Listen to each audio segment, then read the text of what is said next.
Linear equation क्या होता है वो आज हम पढ़ेंगे। लीनियर इक्वेशन में देखेंगे हम लोग system of linear equation. Topic है हमारा system of linear equation.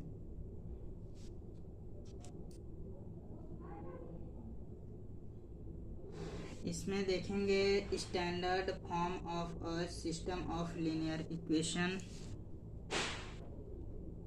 Standard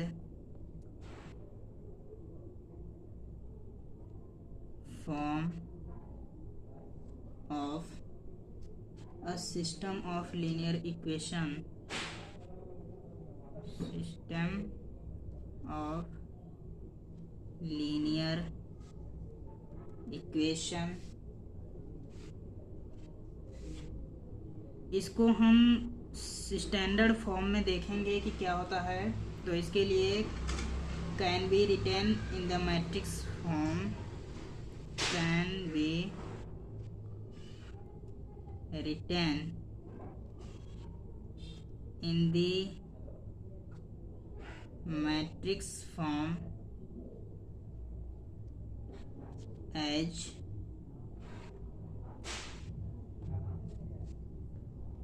A comma B.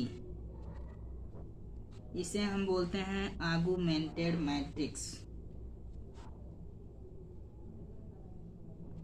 Augmented matrix. इसको हम लिखते हैं A X is equal to B where A हमें क्या दिखाता है। ये जो है मैट्रिक्स हमें दी जाएगी A11, A12, A13 dash dash dash A1n। इसी तरह से A21, A22, A23, A24 dash dash A2n। इसी प्रकार से हम नीचे आएंगे AM1, AM2 dash dash AMN। ये हमें A मिल गया। And X is equal to X1, X2, X3, X4 dash dash XN। फिर हम B ले लेंगे, B1, B2 dash dash BM। Okay, where A is equals to coefficient matrix, coefficient matrix, X is equals to a non vectors, a non vector,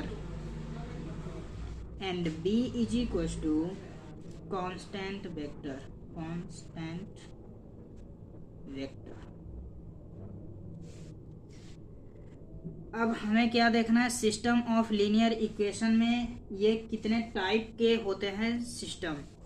तो types of system of linear equation होगा, types of system of linear equation, linear equation ये दो type के होते हैं। First homogeneous, homogeneous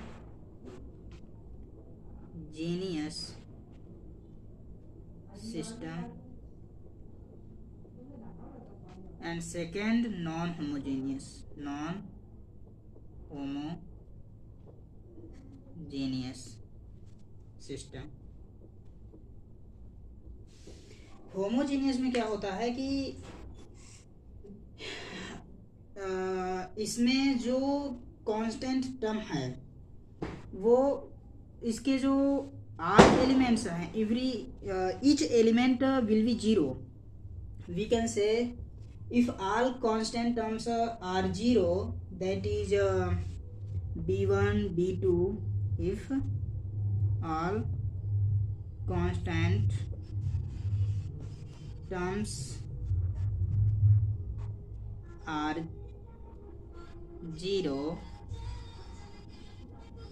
that is b1 is equals to b2 is equals to dash dash bm is equals to 0, then system is called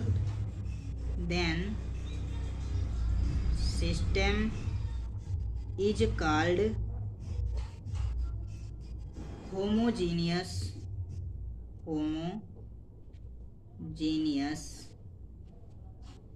system. Example देखेंगे, b is equal to 0 0 0। Non homogeneous में क्या होता है, non homogeneous में हम लोग लिख सकते हैं कि इसमें समझने के लिए देख सकते हो कि मतलब क्या होता है कि b is equal to b is not equal to 0 and homogeneous में b इक्वल टू 0। और इसको हम देखते कैसे हैं, A X is equal to B, A X is equal to B. तो अब हमारा होमोजेनियस तो हो गया। Second non homogeneous, non homogeneous. इसमें हम देखेंगे कि जो हमारा कांस्टेंट वेक्टर होता है उसका at least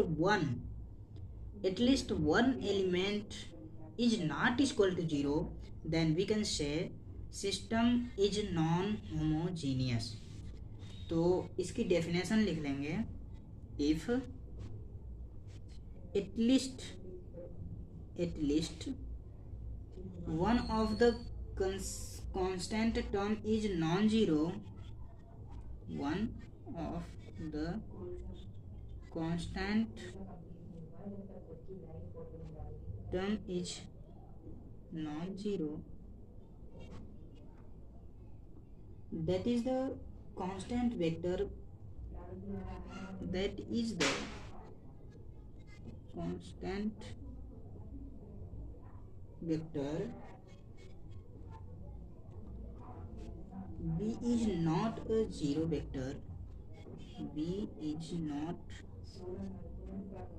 a zero vector, then the system is called non-homogeneous, then the system is called non-homogeneous system। Example देखेंगे हम, b is equal to example 1 0 0।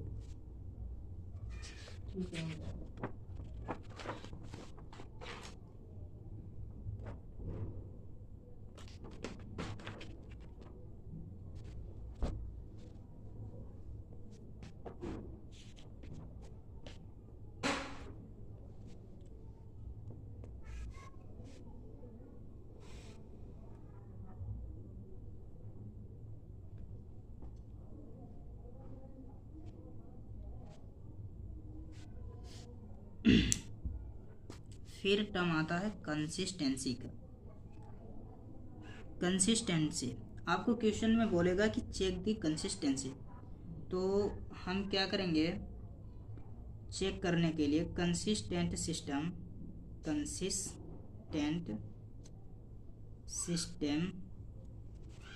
के लिए क्या करेंगे, A X is equal to B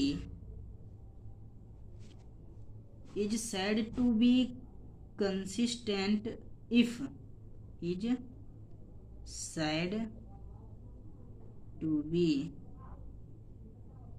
consistent if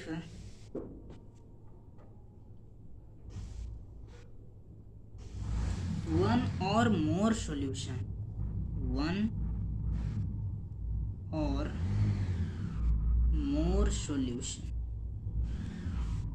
अगर एक या एक से ज़्यादा सॉल्यूशन है तो सिस्टम कंसिस्टेंट होगा। अगर एक भी सॉल्यूशन नहीं है तो सिस्टम इनकंसिस्टेंट होगा। इनकंसिस्टेंट के लिए हम क्या करेंगे, no solution Ax is equals to B. तो इसको हम देखेंगे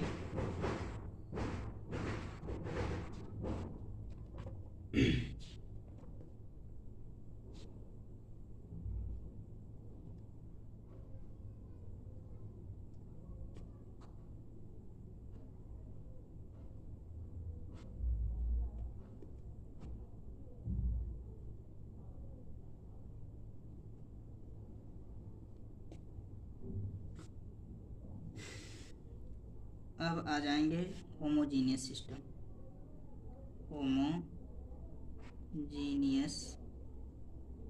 सिस्टम के लिए क्वेश्चन देखेंगे। Ax इज इक्वल्स टू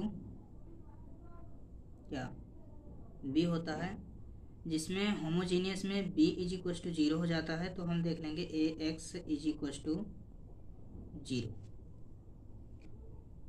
ए जो है वो मैट्रिक्स है m क्रॉस n की, मान लेते हैं स्टैंडर्ड इसका जो होता है। x इज इक्वल्स टू हो जाएगा x1 x2 dash dash xn and b is equals to 0। तो x की यहाँ पे 2 वैल्यू होगी, यूनिक सॉल्यूशन और second infinite many solution.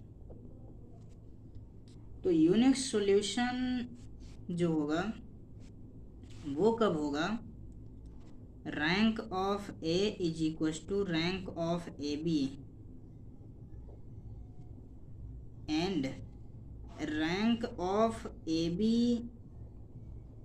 Is less than rank of A B और rank of A is equals to N क्या है, unknown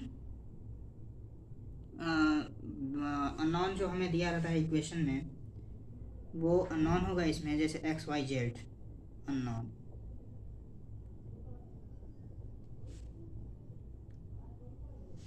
और इसी को बोलते हैं ट्रिवियल सॉल्यूशन। फिर आ जाएगा हमारा मेनी सॉल्यूशन के लिए rank of A is equals to rank of A B is less than N, और एन क्या है हमारा अननोन है। तो इसे हम बोलते हैं नॉन ट्रिवियल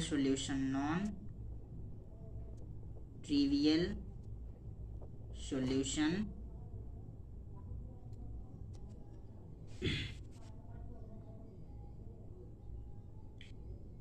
अब हम क्वेश्चन देखेंगे। What are the condition on A and B such that the system of linear equations? What are the conditions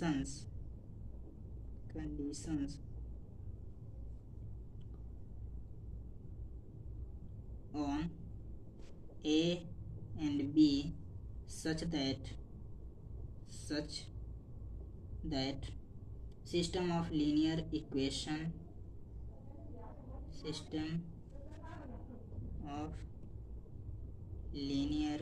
equations x plus 2y plus 3z is equals to 0 minus x minus 2y plus a z is equals to 0 2x plus by plus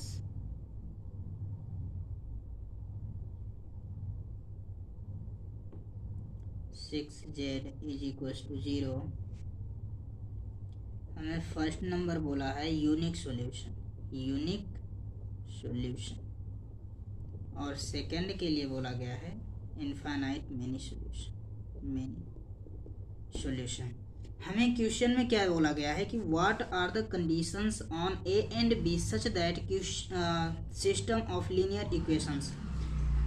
तो क्या condition होनी चाहिए कि जो ए और B की क्या condition हो जिसमें हमें यूनिक सॉल्यूशन मिले एंड सेकंड है इनफाइनाइट मेनी सॉल्यूशन मिले। तो इसके लिए हम क्वेश्चन को सॉल्व करेंगे। Solve A is equal to, अब आप जैसा देख सकते हैं कि इसमें हमने बोला था कि होमोजीनियस सिस्टम में जो इक्वेशन दी गई है उसका जो कांस्टेंट वेक्टर है, कांस्टेंट वेक्टर मतलब A X is equal to B, ये क्या है बी है। तो बी जो है टोटल जीरो है, ऑल एलिमेंट इज जीरो।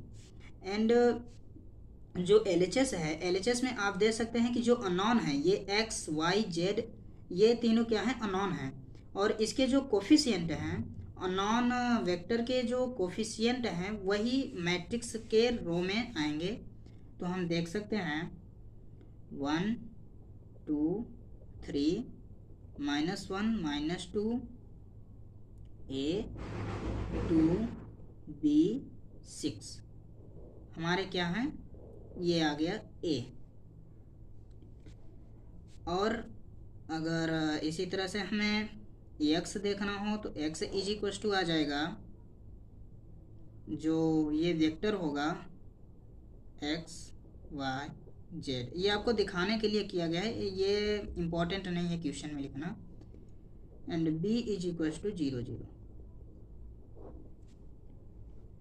तो हम आगे क्वेश्चन को सॉल्व करेंगे। a is equal to 1 2 3 -1 -2 A 2 B 6।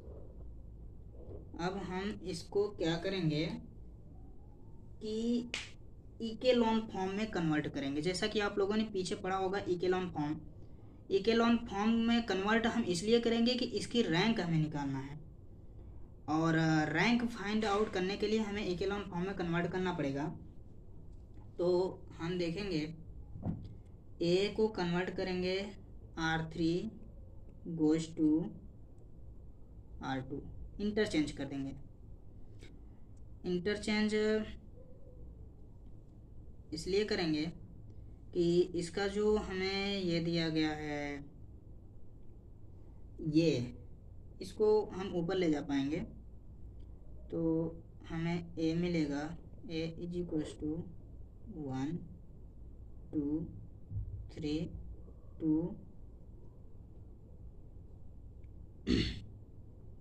B 6 -1 -2 A। Then we will change R3 goes to R3 plus R1 and R2 goes to R2 -2 R1।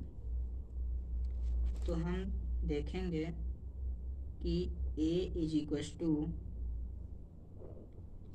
1 2 3 0 B -4 0 0 0 A + 3। अब हम इसमें first condition देखेंगे कि यूनिक सॉल्यूशन, हमें first condition क्या बोल रही है यूनिक सॉल्यूशन। यूनिक सॉल्यूशन के लिए हम क्या कर सकते हैं, अलग से पेज ले लेते हैं। उसके लिए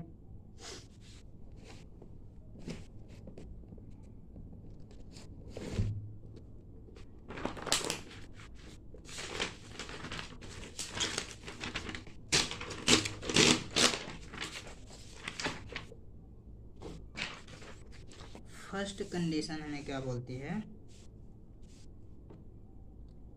unique solution. Condition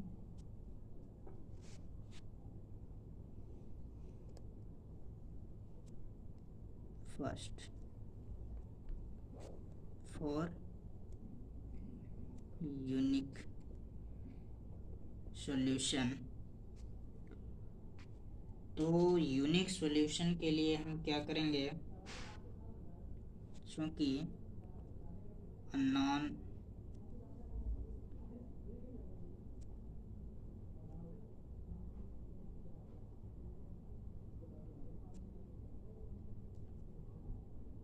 is equal to कितना है 3, और हमें अगर यूनिक सॉल्यूशन लाना है तो जो हमें मैट्रिक्स है हमारी ये ए मैट्रिक्स जो हमें दी गई है उसकी रैंक भी हमें 3 लानी पड़ेगी, क्योंकि हमारे पास जो अननोन है वो 3 है। तो हम क्या करेंगे कि हमें ए हमारा आ गया है 1 2 3 and 0 b-4 and 0 then 0 0 a+3, ये हमारा क्या आ गया है ए। अब हमें अगर यूनिक सॉल्यूशन चाहिए तो हमारी जो ये मैट्रिक्स दी गई है इसमें हमारी रैंक भी 3 होनी चाहिए, क्योंकि हमारे अननोन से 3 हैं। तो इसके लिए हम क्या करेंगे, for condition first rank of A is equal to n is equal to 3। तो इसके लिए हम करेंगे a + 3 is not is equal to 0 and b-4 is not is equal to 0। Okay,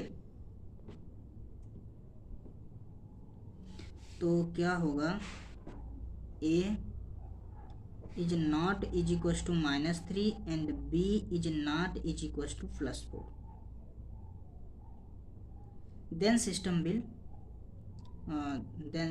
system has unique solution। and second condition क्या थी, second condition कि infinite many solution, for infinite many solution इसके लिए हमें क्या करना पड़ेगा, rank of A is less than N. Rank of A is less than N means rank of A is less than 3, then A is equal to -3 और B is equal to 4 और both means A and B जो हैं, ए भी -3 हो जाए और B भी +4 हो जाए, तो हमारा क्या हो जाएगा कि ये भी 0 हो जाएगा और ये भी रो 0 हो जाएगी। तो जो हमें रैंक मिलेगी वो 1 आएगी। अगर मान लीजिए ये 0 हो गया तो रैंक हमें 2 मिलेगी। उस कंडीशन में भी जो n है हमारा ज़्यादा होगा with respect to rank of A. अगर हमारा b-4 हो गया तो ये रो 0 हो जाएगी, तो हमें उस कंडीशन में भी रैंक 2 मिलेगी। तो हमारा ये हो जाएगा आंसर।